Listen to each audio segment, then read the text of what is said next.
One of the biggest challenges men face after 40 and certainly after 50 is to slow down the decline that comes with getting older.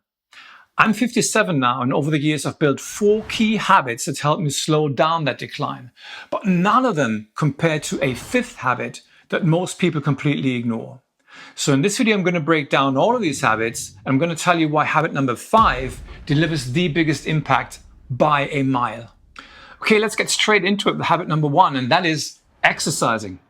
Exercising has been my rock for over 30 years now. And I remember when I first started, age 24, it was of course all about lifting the heaviest weights possible and showing off at the beach in the summer. But that was then. And nowadays I invest 4 or 5 hours a week, and that time goes into 3 different buckets. Only about half of that is lifting weights, and around a third is for building my cardiovascular fitness, usually running and a bit of sprinting. And the rest goes on flexibility and mobility exercises. Now, if you're not currently exercising, look, I can't tell you enough how much payback you're missing out on.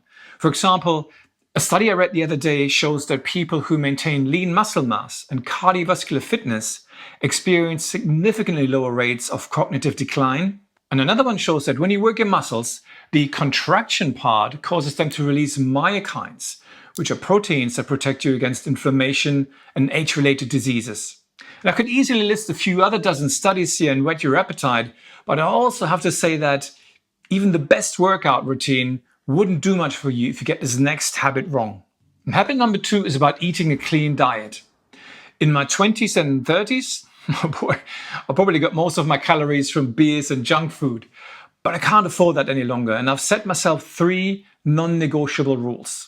So rule number 1 is about cutting out ultra-processed foods and refined sugars as much as possible, to go for a wide variety of whole foods, and also to aim for a low-carb, high-protein ratio. It's all very obvious, I guess, but worth mentioning in the spirit of we know what to do, but we don't always do what we know. Rule number 2 is about hydration, which is huge for your health, because being dehydrated could land you headaches, brain fog or digestion issues in the short run, and also hurt your kidneys and general metabolic health in the long run. And the rule is simple: get at least half a gallon or 2 liters of water every day. Rule number 3 is about micronutrients, and to be honest, I'm not a huge fan of having a massive stack of supplements in the house, and I try to get most of my vitamins and minerals from food sources. But there are 3 supplements that have such a huge body of research tying them to longevity benefits that I think they're worth considering for most people. And these are omega-3, vitamin D3, and magnesium. And I take all of them daily. Now, do I ever mess up?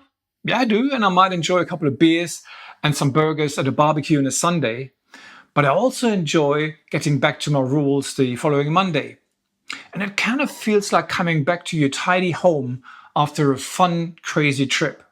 It just feels like kind of good to be back. But even if you were saint-like with your diet, things could still fall to pieces if you neglect this next habit. And that is your sleep. Now, sleep was something I completely underestimated, I must say, until I got really smacked in the face. And that was after a 2-year period of constantly traveling for work. So there was different time zones, jet lags, plenty of overnight flights. And I did pay the price. My health was in an absolute mess. At the same time, I did learn my lesson, and I backed myself another set of rules as a result. Now, the first rule is simple, and that is simply to get 7 to 8 hours of sleep every night. The second rule, simple as well, and that is about having similar bed and wake times every day of the week, including the weekends, if I can. And the third rule is to control light exposure, which means I try to avoid screens for 30 minutes before bedtime, phones, laptops, whatever.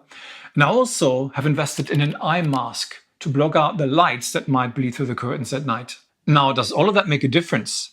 Well, I'm wearing a health checker, and the data shows clearly that if I stick to these rules, the recovery the next day tends to be quite solid. So that should have an effect on the speed of my aging in the long run. But there's something else that could still kill things for me, and that is about my 4th habit, which is about stress control. Now, stress is one of the biggest drivers of aging, and most of us, I believe, give it a pass just way too easily. Now, if anything, try and lock this away into your memory bank. When stress levels are constantly high, your cortisol levels are also constantly high, and in the long run, that means that we tend to store more abdominal fat more easily. It breaks down the collagen in our skin, and that of course leads to more wrinkles more quickly. And it can also affect the region in the brain called the hippocampus, and that could lead to a higher risk of neurodegenerative diseases like dementia and Alzheimer's. Now, I don't know about you, but I'm not keen on any of that. So I've worked a few simple routines into my day, and I think of them as making a small daily deposit into my Calm account. For example, if I've got the time and if the weather plays along, I start the day with a short walk in nature. And I also invest, and that I do religiously, I invest 10 minutes every day to do some breath work. And look, it's not much, but I believe that making these small daily deposits all add up in the long run to make a difference, if I keep making them day after day. And that brings me to habit number 5, which is kind of the one ring to rule them all if you're a Lord of the Rings fan. And that is consistency. Now, consistency to me is an absolute game changer because look, none of your habits would be habits without it, right? But is it really a habit to begin with, I hear you ask? Well, I believe it is because look, we all show a bit of consistency from time to time, don't we? Think about New Year's resolutions, where most people show some consistency like for a few weeks. But most people don't know how to be consistently consistent because they haven't developed the habit of consistency.